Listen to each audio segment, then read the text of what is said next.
Hi, everyone, and welcome to the Neil Haley Show. You can check me out on Twitter at Total Tutor, Neil S. Haley, Facebook, LinkedIn, Neil Haley, Instagram, Total Tutor, Pinterest, Neil Haley, Google+, and also Periscope at Total Tutor and at Total Radio Net and NeilHaley.com. Total Radio Net is awesome because we tweet out all the different radio shows, television shows, my stuff. I retweet everybody's stuff. That's what I do because I got someone else to retweet it too, but I do retweet everyone's stuff. But I'm excited first to welcome my co-host. Fridays are always fun. Yes, indeed. Coach Karen Hall, ESPN analyst, WPL Hall of Famer, UNLV running grab. Yes. How are you? Oh, I love that. No, I love it. Yeah. I'm great though. Yeah. But you know what? It's also always excited to be in the studio because we have fine guests that I get to reach out to. We have John Gianmarco from the Pittsburgh Basketball Club, the Pro-Am. He has a Hall of Fame. John, welcome to our show. We're excited to have you. Thank you, folks, for having me. It's an honor. Good, good. Well, we want to jump right into it and talk about, not going back too far, but just the whole idea with basketball having become basically your life. So was it starting with coaching, or can you take us there, please? I was a student of the game. Whenever Coach Gergerich, who was head basketball coach at Pitt, and he ended up leaving here and was a longtime assistant at UNLV. And Scarlet and Gray. Scarlet and Gray. Okay. And really, I came from a family of teachers, and my brother was baseball and basketball coach at Montour, and I was at the time I was a student assistant for Ed Watchko at Cornell High School, and I just really got the bug for it. And I mean, at the age of 19, I was a student assistant for a team that made it all the way to Hershey, and just started from there. And Coach Watchko takes the job at a neighboring school and says, "You want to coach?" I said, "Yes, I do." And he said, "Okay, I'm sending you to the little elementary school, and let me know how you do."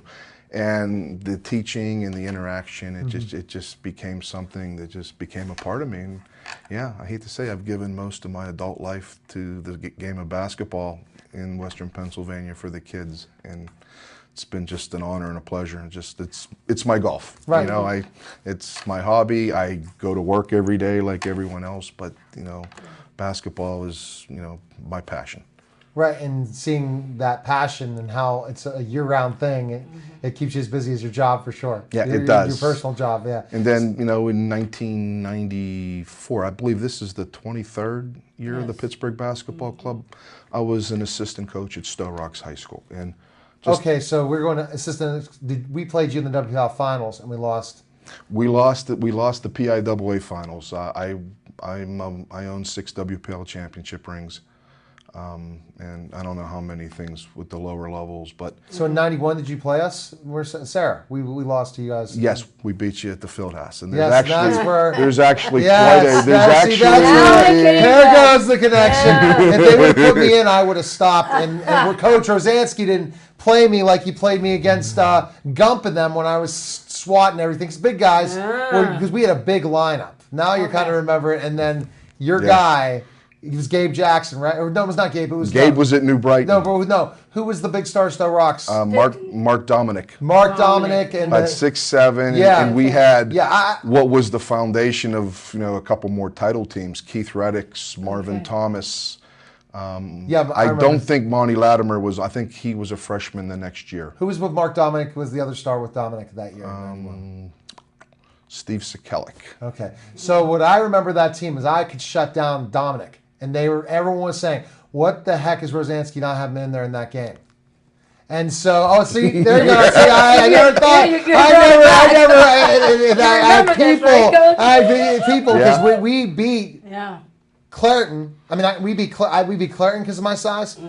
I was rebound block shots. I didn't even keep track of block shots when I played. Why didn't they do that? That's the kind of thing I would. I don't know if they do it yet. I think now they do. Now everything everything is so stats. So I was more the defense, rebound, block shot kind of guy. But I don't know how you can remember my face from that. But coaches, and were you the head coach at No, I worked under a man named Dick Ciatrone, who played his college basketball at Cincinnati with the great Oscar Robertson. Oh, wow. And I mean, he was just like, just a second father. How he stayed calm, cool, collected. And some of those games were so pressure filled, and you know, we weren't exactly the picture of popularity when we went into opposing gyms. I mean, we were the Oakland Raiders of the WPIL. Everyone hated us. I don't know why. Yeah. But I mean, those were just exciting games. That whole playoff, it was Sarah, Stowe Rocks, New Brighton, and Carleton. Now, out of those four, Yeah, and I shut Carlington down. three I of remember those teams were all O'Shea, right? yeah, T. O'Shea, and Gump. And Gump. Yeah. I ended up playing on a team with Gump in like a summer league, and Gump and I played. But I swatted T. O'Shea, so they're like probably people like the recruiters came down and played, and then they come to the WPL final, and I had coaches tell me, why didn't they play you in that game? If you look back at what you did, you are the reason why they beat Carlington, because every time they brought the ball inside, you just kept it from getting inside. So you probably watched all the films and all that, but I doubt that's how you remember me. And that Carlington team the year after was the first year they had the WPL championships at Palumbo. Okay. And we played, and they were in our section. And we just had two breathtaking games with them in a regular season. And we lost at the buzzer in both games. And we had to go overtime, and we beat them at the first games at the A.J. Palumbo Center when they start moving the whip wheels there. So, go ahead. Stowe Rocks. Go, Coach. Well, you know him more than I know him. Well, maybe not now but, after we're talking about this. I just hope this doesn't turn And then you're gonna say, adversarial. what are you putting Coach in the Hall of Fame? Because we would have beat you. That's because Stowe Rocks beat you. But You got a WPL it title. takes one memory for everybody to remember back then. It doesn't take much. I know. You know, so Coach Gianmarco. What did like Bob Prince used to say? No. We had them all. Oh, this is good. Well, you know, I mean, you obviously got the bug early. You were under some very talented coaches. Yes, Coach So, Watchko, yeah, like Coach the whole Gergerich. mentoring of influencing young adults, being able to teach using the court as your classroom. So how gratifying, because you're still in it today. So how gratifying at a young age even was that for you to keep you moving forward? You know, at the time, you know, when I decided I want to be a coach, and I called Coach Gergerich, and he says, "All right, I made you an appointment to go see Bill Shea." And I mean, Coach Shea is so. I went up there and I had folder and pen and my charts and stuff, and we just never talked in X, never talked in O. And he said, you know, you don't know how good of a coaching job you did until 5 years after they don't play for you anymore. Yes. And I called Girl. I don't think this guy liked me. And then, you know, it was weird. I was putting Coach Shea into the first class of coaches into the Hall of Fame. And I was going through some things in my dad's garage, and I found that notebook. Wow. And what special people we had here in the youth. I mean, Coach Gergerich, Coach Shea, Coach Maloney from CMU. Oh my gosh. I mean, these guys, they were teachers. And I mean, you know, they made you, I mean, good people. John Gitano from Northgate. And, you know, I mean, and, you know, these guys were teachers. I mean, they weren't coaches. They made you better people. Right.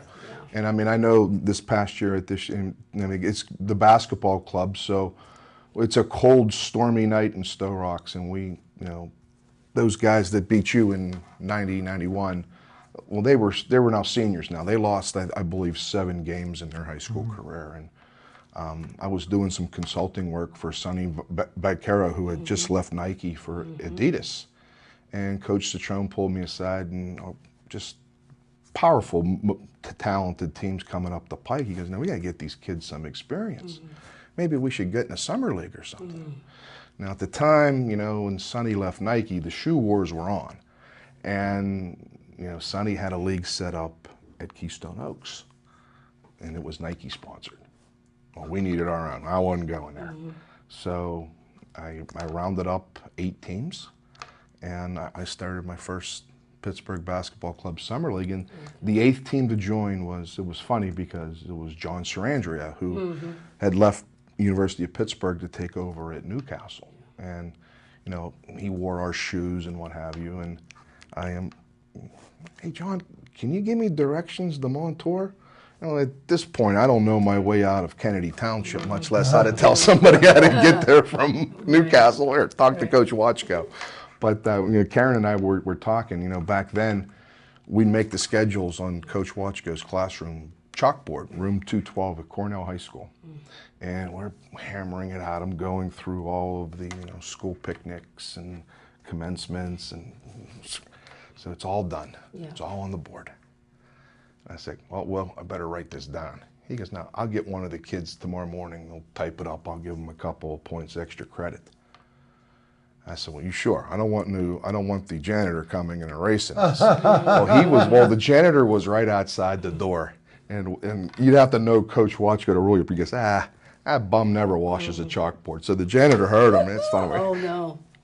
washing chalkboards. We had to start all over again. And that's the first years, and now I've got 2 computer programs that have to manage it, and but it started out very, very humbly. We had and I was on the phone touting this great summer league, and I never ran a summer league. I don't know what the heck to do. So were you doing that while involving with Stowe Rocks? I was coaching at Stowe Rocks, and I was also doing some consulting work to introduce Adidas to. They were making a comeback. Sonny had left Nike for Adidas, and they were making a comeback, and we were trying to get the shoes on people's feet, and and I'm shouting from the top of the mountain, my league, my league, my league. Except somebody pulled me and said, John, you never ran a league. I said, So Sonny's doing the other league. He's still Nike when he's in. No, he was at Adidas. He was just giving me the shirts for the league. Okay. And so then after that, we started another one at another division at Shaler High School. I believe Jay Bardo. And then from there, all of a sudden, I've got a league in every. And there's not a league that's not 15 minutes away from someone's home. There's north, south, east, and west. How many leagues are there? And this are these both the teams are high school teams, right? Yeah, there's over 100.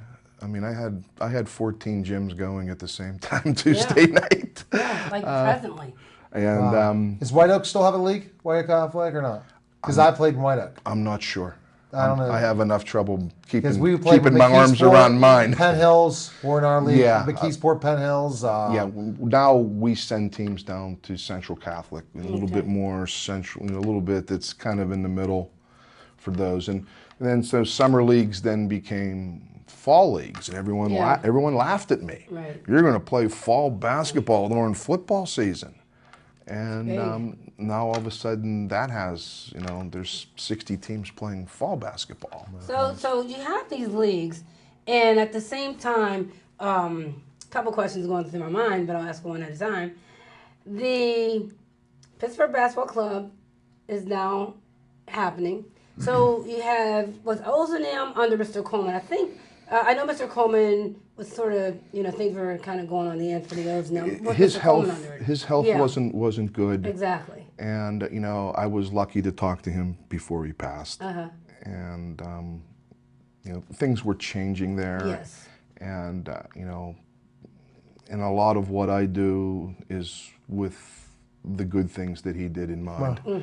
And now, Darrell's doing an amazing job. Yeah. Matter of fact, this past year, Darrell and I got together and we have a PBC Ozanam All-Star game, and and we whipped it together in like maybe 3 weeks, and we filled the gym at Montour, and we've already got plans for next year. We're gonna add a girls game, and and I want to get into like the MVP award maybe from Mr. Coleman or something. There's a lot of.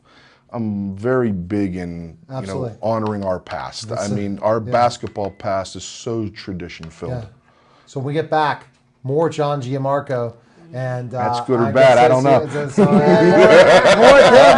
just interesting to learn about what the basketball thing is, especially what I've gone through. And now he has to bring salt and wound of not playing in that game. If I'd have played more in that game as a starter most of the games. I didn't wear the ring. I didn't run. Exactly. I remember. He remembers the game. Yes. He said that. Do I know you from somewhere? But I doubt when I look far different than the skinny, tall, 6'9" guy that I am now, 6'10", and weigh a lot more. But it's memories, and he brings up Coach Rosansky, And I will not get that opinion because, again, he's in his Hall of Fame. So we get back. You're watching the Neil Haley Show. We'll be back in just a moment.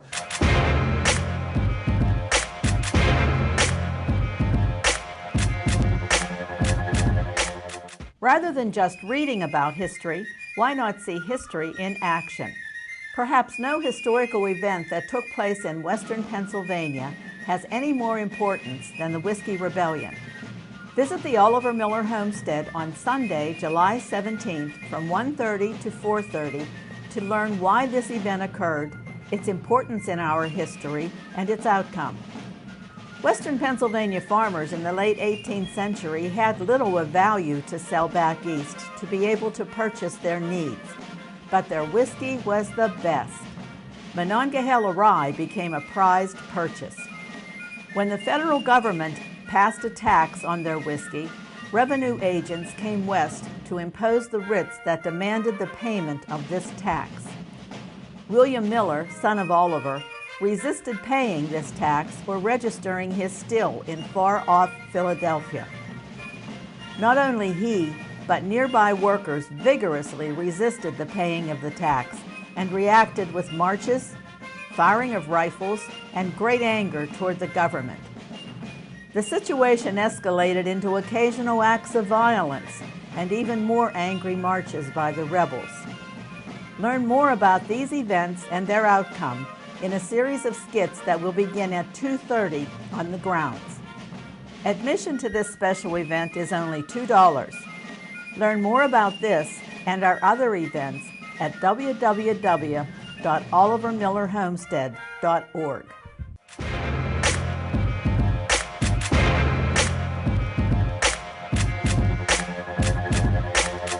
We're back to the Neil Haley Show. You can check me out on Twitter at Total Tutor and also at Total Radio Network and NeilHaley.com, all the different places you connect with me. But I just tell you, John Giamarco. I need a bigger TV channel changer to catch up with you.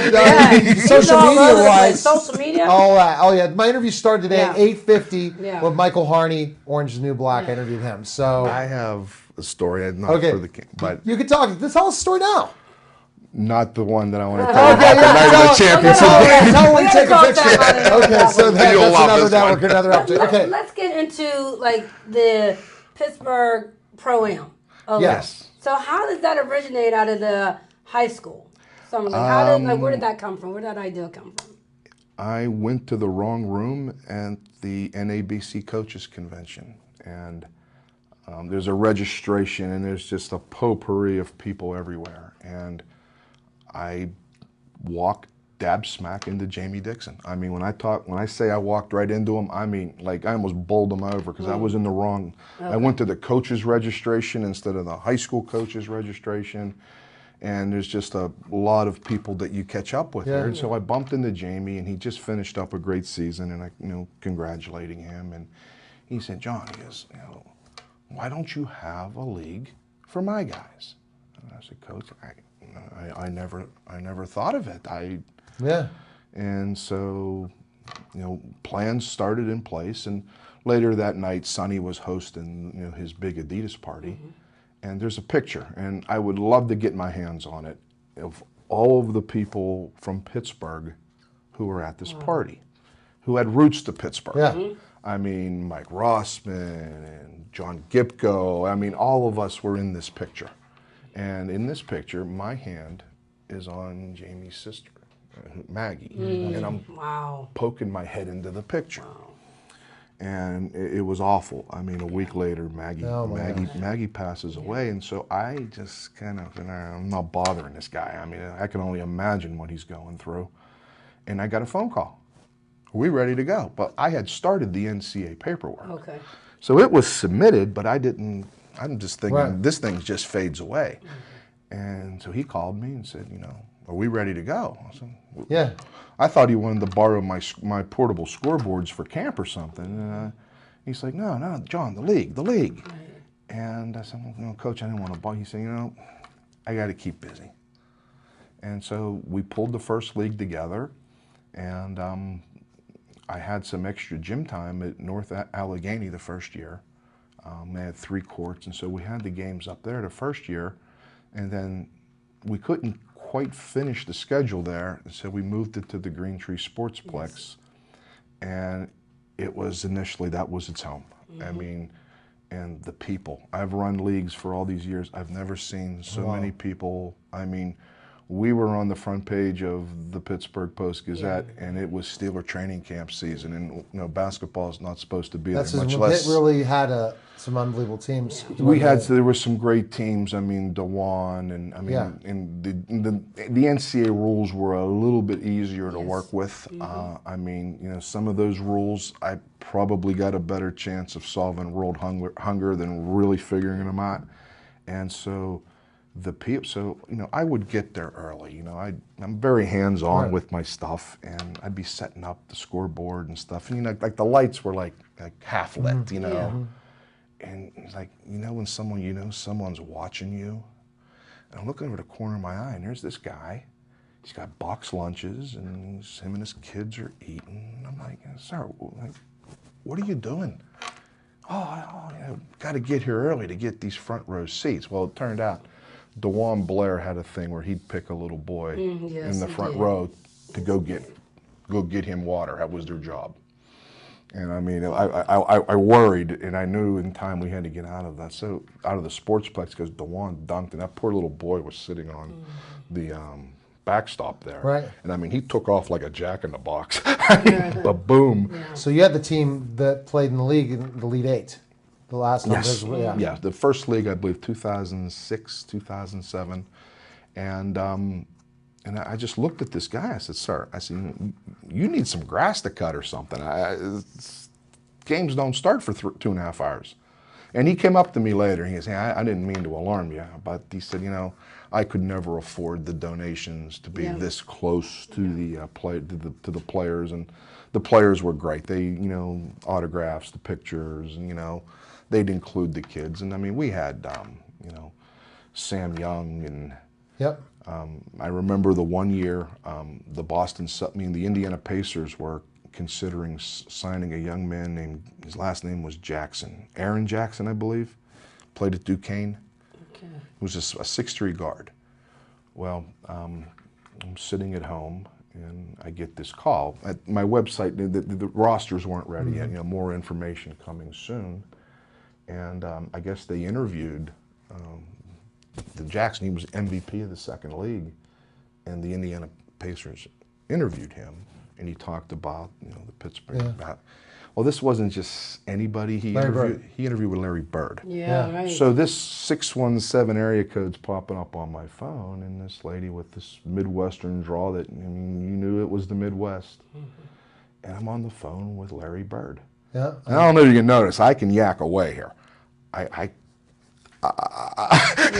And he said, hey, once you know, heard a lot of good things about this, and you know, when you get a schedule, you know, would you mind just, and he gave me his secretary's email, and lo and behold, a scout from the Indiana Pacers showed up at the league that summer. I mean, sometimes they come from worldwide. We've had them from leagues in Argentina.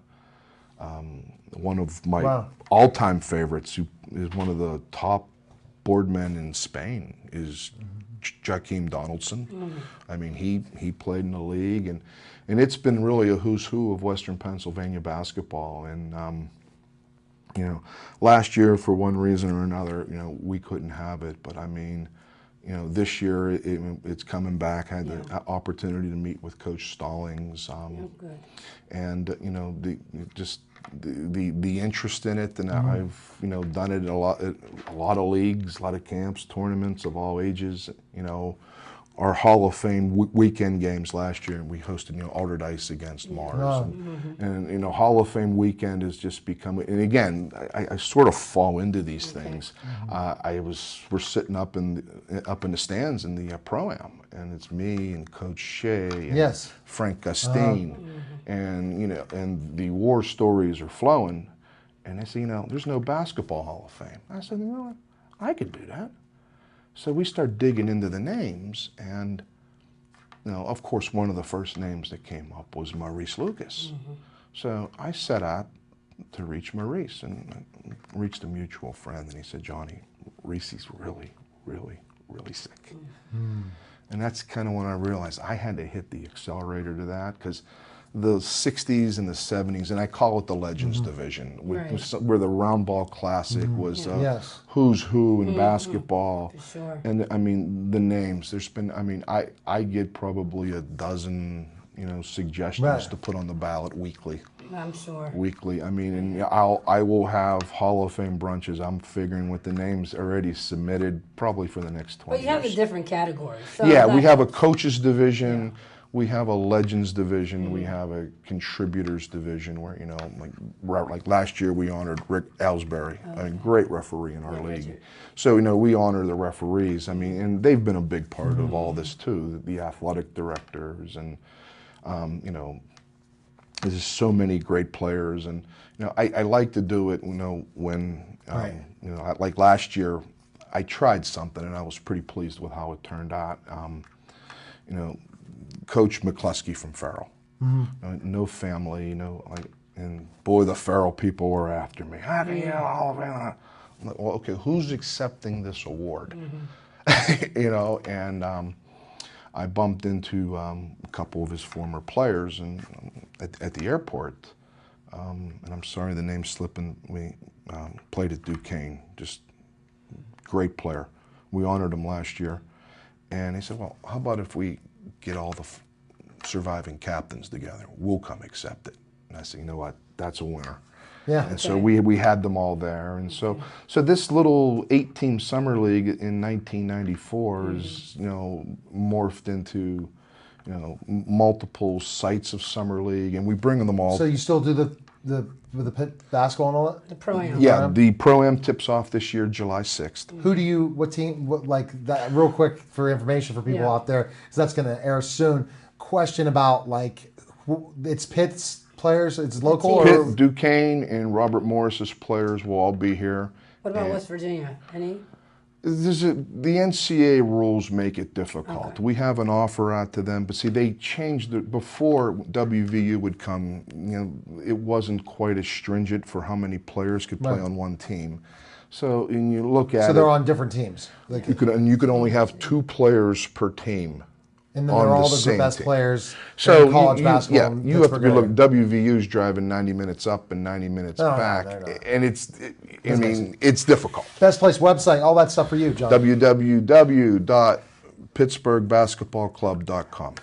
Well, amazing, but you have to put the salt in my wound right now with that loss, and you have to tell Coach, I didn't forget, and I am media. He did not mention it in his Hall of Fame acceptance speech. Okay. Well, thanks for watching the Neil Haley Show. You never know who's going to be a Thank you for having me. Take care, guys, and we'll see you next week.